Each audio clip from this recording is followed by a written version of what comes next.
So I may have seemed a bit pessimistic in my last video about skills, but I can assure you I am not. I don't think there's a single skill or activity in old school that can't be made relevant in some way or another with minimal tweaks. And to prove it, I'm going to do the dumbest thing I can think of and make a rather large and somewhat serious suggestion to the old school team in this video, one that I have no doubt would never pass a poll if it could even get that far to begin with. A suggestion to fix a few of the currently underperforming skills. Okay, maybe I'm a little pessimistic. The skills this suggestion is going to focus on are mining, woodcutting, smithing, crafting, fletching, farming, and rune crafting. As you may have guessed, this will mostly be about player-made armor and weapons, with the main goal of making them worth using, while also disrupting the rest of the game as little as possible. While looking at possible solutions to the problems faced, I want to first touch on how such changes could affect other parts of the game.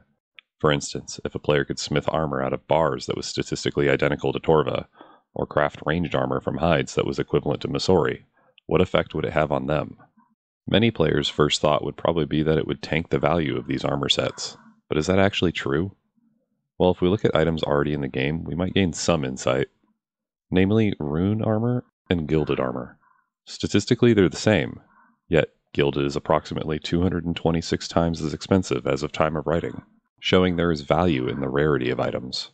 So having player-made gear of equal quality doesn't necessarily mean that rare items will go down in value, but I will still avoid it. Another thought might be, what are the repercussions of making high-end gear so widely available? Well, the fact that I could swipe my credit card and sell as many bonds as I'd like to get whatever items I want make that point slightly moot. A real problem with this is how it would affect the PvP scene. Every PvPer would be running around with max power and virtually no risk. Players are very reward motivated, and if killing another player has next to no reward, it would negatively impact that portion of the player base. Another problem is what it would do to the prices of lower level gear like Bandos or Armadil. They would probably drop drastically, and I want to avoid this at all costs. And the final problem is alch prices. If you could make a rune plate body at level 59 smithing, and it's still alched for 39k, that would pump a lot of gold into the game, so they should be lowered. This would affect PVM rewards, but don't worry, I have a solution for that later. So what do we do? First, I want to state that mechanically, the game doesn't really need to change. As I've stated, players are mostly reward motivated. What this means is that spending the time to make an activity more engaging and fun, while a good idea, doesn't necessarily determine whether that content will be dead or not. You can make the funnest minigame that everyone loves, and no one will play it if the rewards aren't good. Additionally, you can make the most boring, tedious activity ever conceived, and if the rewards are good, players will do it. This is why the only people who play Castle Wars are just AFKing for their collection log, and why people trying to max 2-tick Swordfish. And second, I want to avoid forcing players to do things they don't want to, such as making PVMers level smithing just to use the armor or weapons. I've seen quite a few players suggest things like Torva being untradeable in its repaired form, and honestly, I disagree. I think that's just bad game design for an MMO, especially RuneScape. And I don't think that would make the skill actually useful. It would be no different than a quest prerequisite. Okay, so the first thing we need to do is remove ores, bars, logs, etc. from the PVM drop tables. Some exceptions, but pretty much any of the noted ones should go.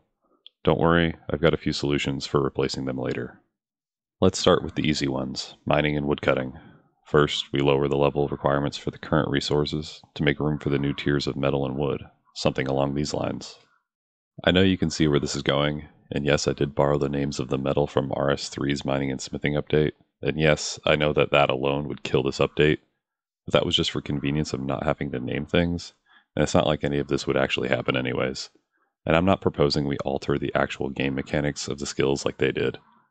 Next, we need to fill in the gaps for hide armor, something like so. Yes, I am proposing new high-level monsters. Contrary to how I may sound, I do enjoy PVM, and I want it to be rewarding. In addition, we're going to need some new crops for farming.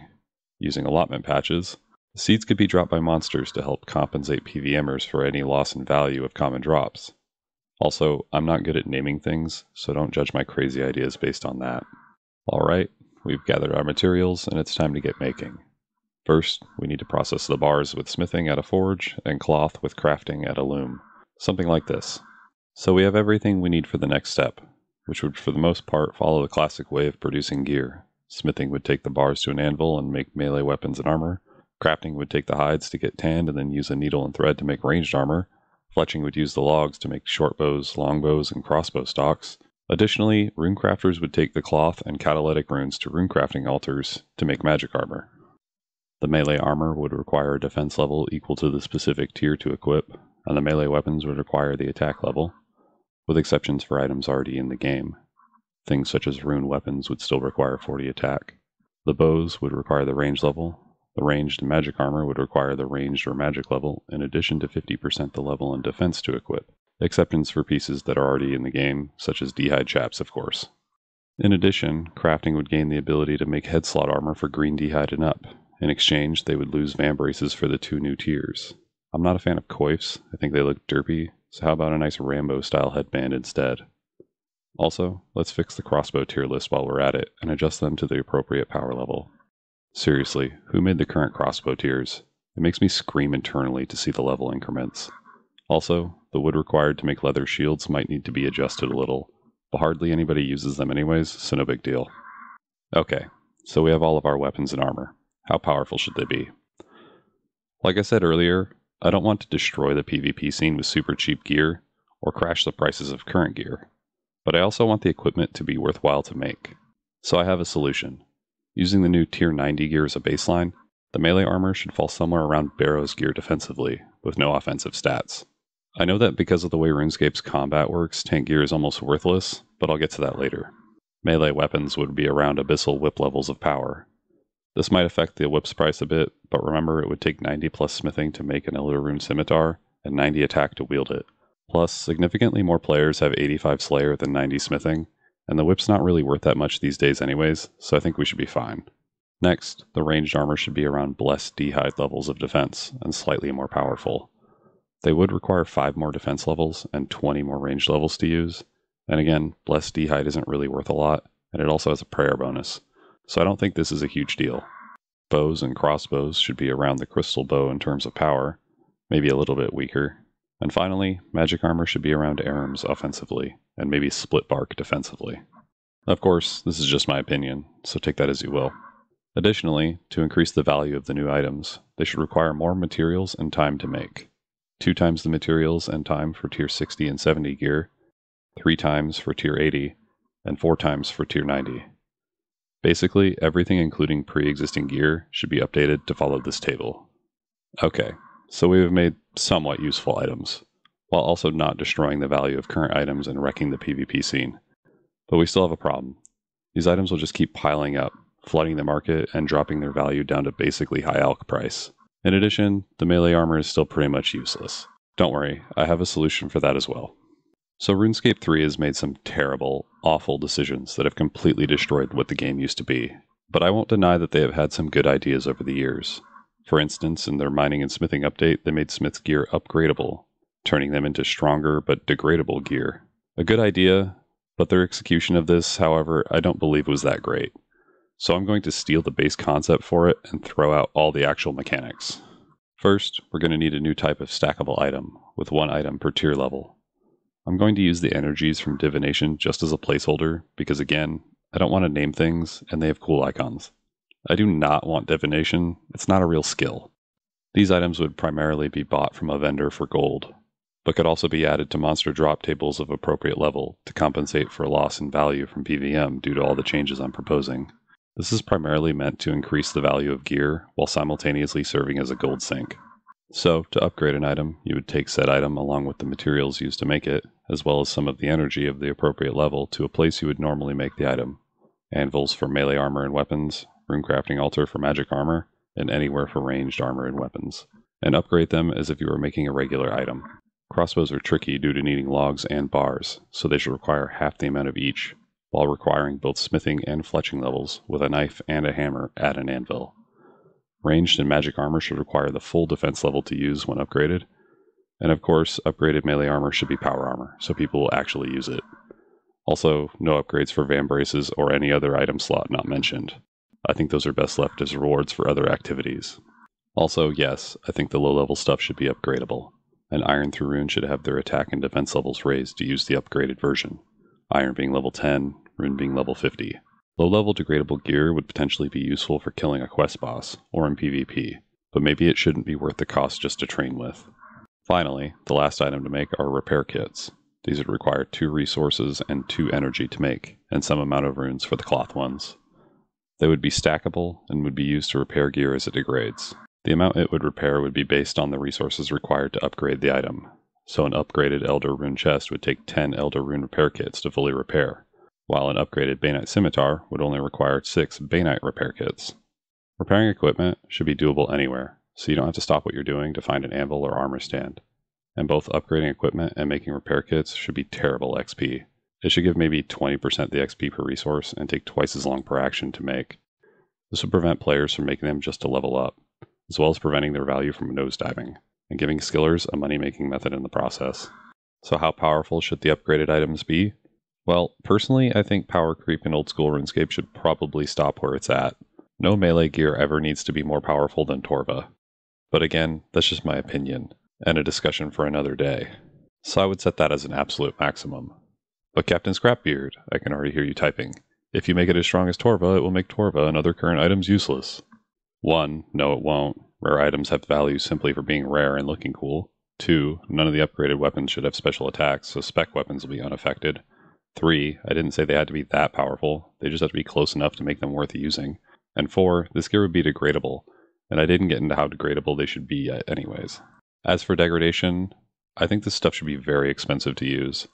As an example, Barrow's gear takes 15 hours of use to fully degrade, and costs 330k to repair, effectively costing 22k per hour of combat, or half of that with 99 smithing. Not very expensive when you consider what you can do with it. I think the new armor should degrade in just 2 hours of use, and if we set the price of the level 90 energy to 3.5k from a vendor, the price of just the 72 to 76 you would need for 2 hours would cost between 252 to 266k, on top of the other materials needed.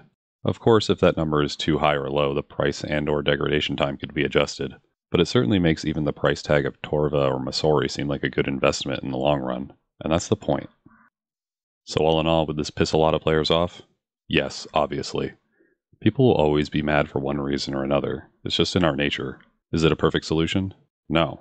I don't know how ammo, axes, or picks would or should be handled. Would it ruin the game? I don't know. I'm just some guy. But at least I'm suggesting something. And I implore you to look at the benefits an update like this would actually bring. Skillers would benefit because they finally have something worth making. New players would benefit because they would have a clear path on how to progress their account. Runecrafters would benefit because they could finally make something different for once. PVMers would benefit because not only would they have a more structured upgrade path that makes getting into PVM less daunting, their rewards would be only affected minimally if at all, and they wouldn't be forced to skill to use the new items unless they're an Iron Man. PvPers? Well, that's complicated, but let me try to sell you on this one real quick. Yes, the meta around Max Peekang would probably change, but it's not like it's making your current gear useless, and the meta is always changing with every update anyways. Also, I don't know if you were paying attention, but I proposed power armor that would be usable on low defense builds, so there's that too. So I think this should be a net positive for you. Jagex would benefit because they would get one of the largest gold and resource sinks ever conceived, and would have to do minimal work due to no game mechanics changing and being able to recycle a lot of assets. The Loom would benefit because someone would finally acknowledge its existence. Allotments would benefit because it would be the first time since that one time you needed corn for Recipe for Disaster that anyone planted something here. Even the Keep Old School group should benefit over this because no game mechanics were drastically changed, and what's more old school than everyone walking around in full rune? And of course, I would benefit, because I could progress my accounts without having to rely on stupid RNG. The only people I can see this actually negatively affecting are players who don't want the parts of the game that they don't enjoy to be useful, and people that just want to be mad. And I'm sorry, but I don't really care about a group that can never be pleased. But maybe I'm wrong. It wouldn't be the first time. I am, after all, just some nobody who plays RuneScape in my spare time. Maybe something like this would completely destroy the game, because I overlooked something obvious. Anyways, I hope you enjoyed the video, and have a nice day.